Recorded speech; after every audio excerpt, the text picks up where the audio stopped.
네, 안녕하십니까. 여러분들의 사회문화 선생님, 진해용원고등학교 교사 박병준 선생님입니다. 오늘은 두 번째 강의 사회문화 현상의 탐구 방법에 대해서 간단하게 알아보고 하는 시간을 갖도록 하겠습니다. 오늘도 역시 두 가지 컨텐츠로 한번 다가가 보도록 할 텐데요. 첫 번째, 사회문화 현상에 대한 연구 방법 크게 양적 연구, 질적 연구가 있습니다. 그 양적 연구와 질적 연구의 어떤 기본적인 특징이 어떻게 되는지, 그리고 두 번째, 그 양적 연구와 질적 연구의 장점과 단점이 있다면 어떤 점을 우리가 뽑아볼 수 있는지, 이 두 가지를 가지고 한번 해보도록 하겠습니다. 양적 연구와 질적 연구의 특징을 하기 앞서서 혹시 기억나니? 라고 제가 지금 죄송합니다. 혹시 기억나니? 라고 해서 제가 지금 옆에 무슨 네, 축구 선수래요. 나니 선수까지 이렇게 했는데 무엇이 여러분들이 이걸 하기 앞서서 기억이 나셔야 되는지 좀 보여드릴게요. 지난 시간에 1강 첫 번째 강의에서 얘기했었던 어떤 내용을 기억해 주셔야 되냐면요. 자연현상과 사회문화현상의 기본적인 차이점에 대해서 여러분들이 기억을 하고 계셔야 됩니다. 자연현상과 사회문화현상의 가장 근본적인 차이점이 뭐라고요? 가치 중립이냐 가치 개입이냐였잖아요. 그죠? 그래서 자연현상 같은 경우에는 몰가치적이고요. 그러다 보니까 확실성 그리고 필연성의 원리 그리고 보편성에 초점을 둔다라는 점 말씀을 드렸었고, 사회문화 현상은 반대로 가치가 개입되는 형태이기 때문에 보편성도 물론 존재를 하지만 특수성이 어느 정도 필요한, 그죠? 특수성에 대한 어떤 연구가 어느 정도 필요한 현상이다라는 점을 우리가 알 수 있었습니다. 우리는 이 보편성과 특수성이라는 사회문화 현상의 어떤 특징을 조금 초점에 두고 이번 두 번째 강의를 조금 접하실 필요가 있습니다. 왜 그렇게 제가 말씀을 드리는지는 설명을 드리도록 할게요. 자, 보시면 다음 페이지. 네, 사회문화 현상에 대한 연구 방법이 어떻게 분류가 되냐면요. 사회문화 현상에 대한 연구 방법을 자연과학 현상에 대한 연구 방법과 일치시켜도 괜찮은지 괜찮지 않은지를 가지고 크게 두 가지 형태로 분류를 할 수가 있다라고 말씀드릴 수가 있을 것 같아요.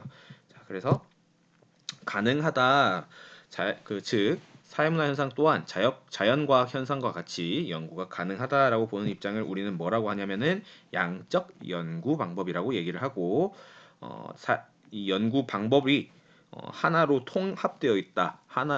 기본적인 원리가 하나라는 의미에서 방법론적 이론론이라는 표현을 쓰기도 합니다. 자, 반면에 사회문화 현상은 자연과학 현상과 엄연히 다른 현상이기 때문에 같은 방법으로 연구하는 것은 에바다. 야, 에바세바 드롭바다 하면은 어떤 연구? 그렇죠. 질적 연구가 되겠습니다. 질적 연구고 이제 방법론적 이론론과 대비를 하여서 방법론적 이원론이라고 우리는 표현을 할 수가 있다라는 거죠. 자, 이 점을 여러분들이 좀 잘 알아두셔야 한다라고 말씀을 드리고요. 시작점은 항상 여기서 가셔야 되고요. 자, 다음 페이지를 보시면은 양적 연구와 질적 연구의 특징에 대해서 제가 같이 얘기를 해본다고 했었죠. 보시면은 양적 연구는 기본적으로 과학에서 추구하고 있는 어떤 일반적인 법칙, 보편적인 법칙 발견에 초점을 두고 있다라는 점을 아실 수가 있습니다.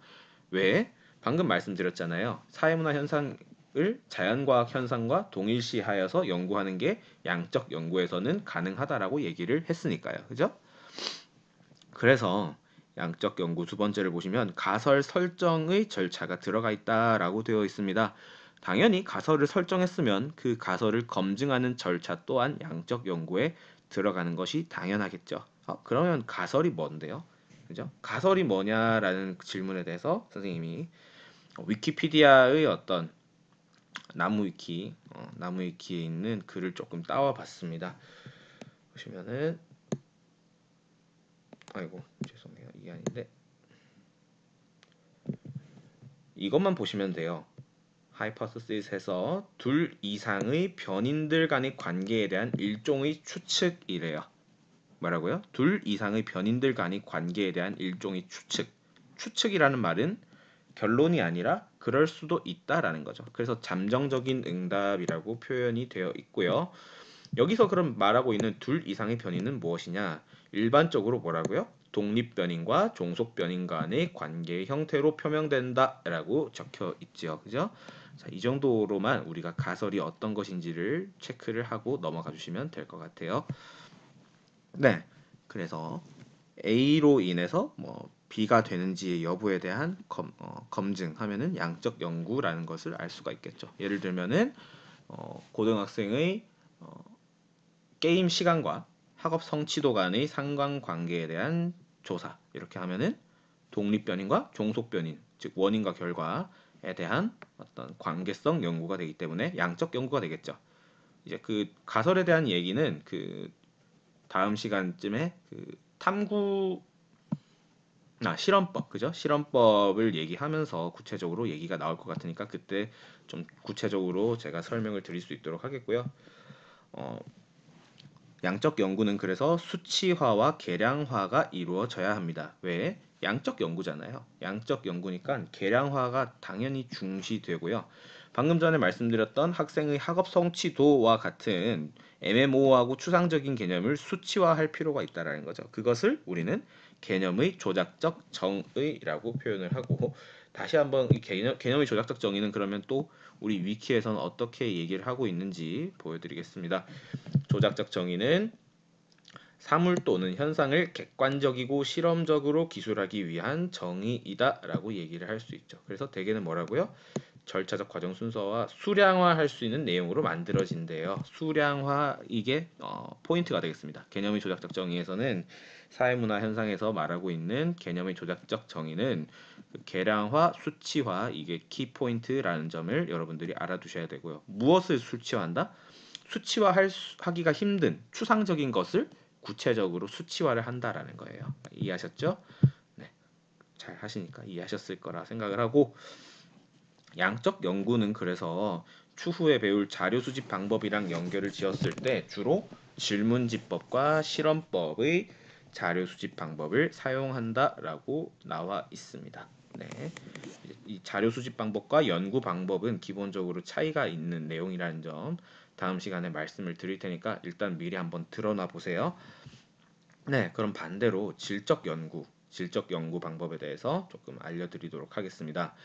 질적 연구라는 것은 법칙을 발견하는 것이 목적이 아니에요. 그 사회문화 현상 자체가 자연과학 현상처럼 계량화되고 일반화될 수 있는 것이 아니다라는 전제 하에서 얘기를 하고 있는 것이기 때문에 과학적인 어떤 연구 방법과 다르게 그 행위의 이면에 대한 이해와 해석, 주관적인 형태의 해석을 중시합니다. 네. 그리고 당연히 행위의 이면을 이해하고 일반화가 목적이 아니기 때문에 가설 설정 그리고 그 가설 설정에 대한 검증 절차 또한 질적 연구에서는 주어지지 않습니다. 그리고 목적은 주관적이고 직관적인 통찰이 되겠고요. 역시가 아니라 질적 연구에서는 양적 연구와 반대로 어떤 자료 수집 방법을 사용하냐면은 면접법, 참여관찰법의 자료 수집 방법을 사용하고 있습니다. 여러분이 자료 수집 방법에 대해서 공부를 하지 않으셨더라도 그죠? 질문지법과 면접법 이렇게 말만 들었어도 어느 정도 그 뉘앙스의 차이가 이해가 가시죠? 면접법 같은 경우에는 이렇게 말로써 계속 풀어나가는 형태의 그 자료 수집 방법이고 질문지법은 여러분들이 흔히 이제 뭐 학교 가정통신문이라던가 뭐 설문지 뭐 그렇다 아니다 이렇게 하는 거 있잖아요. 그렇게 수치화 될 수 있고 카운팅 될 수 있는 그런 형태의 자료 수집 방법이라는 걸 이해하고 계신다면 그렇게 어렵지 않을 거라 생각을 합니다. 네, 이렇게 양적 연구와 질적 연구의 차이점에 대해서 조금 특징에 대해서 설명을 드렸고요. 그죠. 주로 어떻게 양적 연구와 질적 연구의 주제 방식이 설정되는가가 나와 있습니다. 가설의 요건을 갖춘 채로 그 주제가 설정되는가, 그렇지 않은가를 가지고 좀 판별을 하시면 될 것 같은데요. 양적 연구는 뭐라고 되어 있습니까? 인간의 게으름과 지능 간의 상관관계에 대한 연구 이렇게 되어 있습니다. 그죠? 두 가지 이상의 변수가 어떤 관계를 맺는지를 아는 것이 가설이라며요. 그 가설을 설정하는 곳이 양적 연구라며요. 그죠? 이렇게 주제 방식을 설정할 수 있고요. 반대로 질적 연구에서는 어떤 변수 간의 관계를 설정하기보다는 이러 A라는 것에 대한 연구, 이렇게 심층적 연구, 이렇게 주로 주제 방식을 설정하고 있습니다. 이 점 참고해 주시고요. 네, 바로 넘어갑니다. 두 번째, 양적 연구 그리고 질적 연구의 장점과 단점을 비교 분석해 보도록 하겠습니다. 어렵지 않아요. 양적 연구의 장점이 질적 연구의 단점이 되고요. 양적 연구의 단점이 반대로 질적 연구의 장점으로 커버가 될 수 있다라는 거죠. 그래서 결론부터 말씀드리자면 양적 연구와 질적 연구는 상호 보완적인 관계라는 점 조금 체크를 해두시고 넘어가시면 되겠습니다. 양적 연구의 장점부터 조금 말씀을 드릴게요. 기본적으로 양적 연구는 그 목적 자체가 그죠? 일반어와 법칙을 발견하는 것이었잖아요. 그렇기 때문에 연구 대상에 대해서 객관적인 형태의 조사가 가능하고 그죠? 그렇기 때문에 당연히 주관이 배제가 되죠. 왜? 수량화, 계량화 한다 했잖아요. 숫자가 어떻게 그 가치가 들어갈 수가 있습니까? 그죠? 숫자를 조작하면 몰라. 그지? 숫자 그 자체에는 가치가 들어가 있지 않습니다. 그래서 주관이 배제된다라는 장점이 있고요. 두 번째, 일반화를 통해서 미래 예측이 용이하죠. 그죠?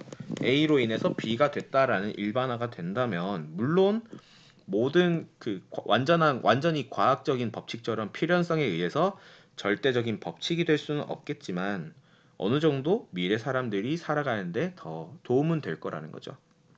뭐 예를 들면은 인플레이션율과 실업률 간의 관계는 마이너스 관계이다. 이런 어떤 일반화를 했으면은 추후에 어떻게 우리가 활용을 할 수가 있겠어요?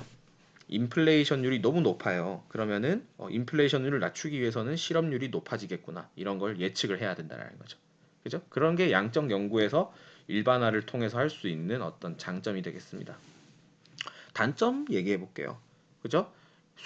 수치화가 된 것을 얘기를 하다 보니까 더 심층적으로 뭔가 연구를 할 수가 없어요. 그냥 상관관계를 모색하는 것에 초점을 둘 뿐이지, 상관관계를 모색하는 것에 초점을 둘 뿐이지, 그 이상의 뭔가 더 깊은 정보나 내용을 캐치하기가 어렵다라는 거죠. 두 번째, 계량화가 어려운 것을 억지로 계량화를 하다 보면은 그 개념을 왜곡할 수 있는 어떤 우려가 있다라는 거죠. 뭐 예를 들어서 개념이 조작적 정의 얘기를 했었잖아요. 이런 거죠. 어, 부모와 자녀의 친밀도를 카카오톡 횟수로 정하는 거예요. 카카오톡 횟수로. 근데 그 카카오톡 횟수로 하는데 어떤 A라는 학생은 학부모랑 그 부모님이랑 아주 긍정적인 내용의 카카오톡을 하지만 B라는 학생과 학부모는 상당히 부정적인 내용의 카카오톡만을 맨날 한다는 거죠. 예를 들어서요.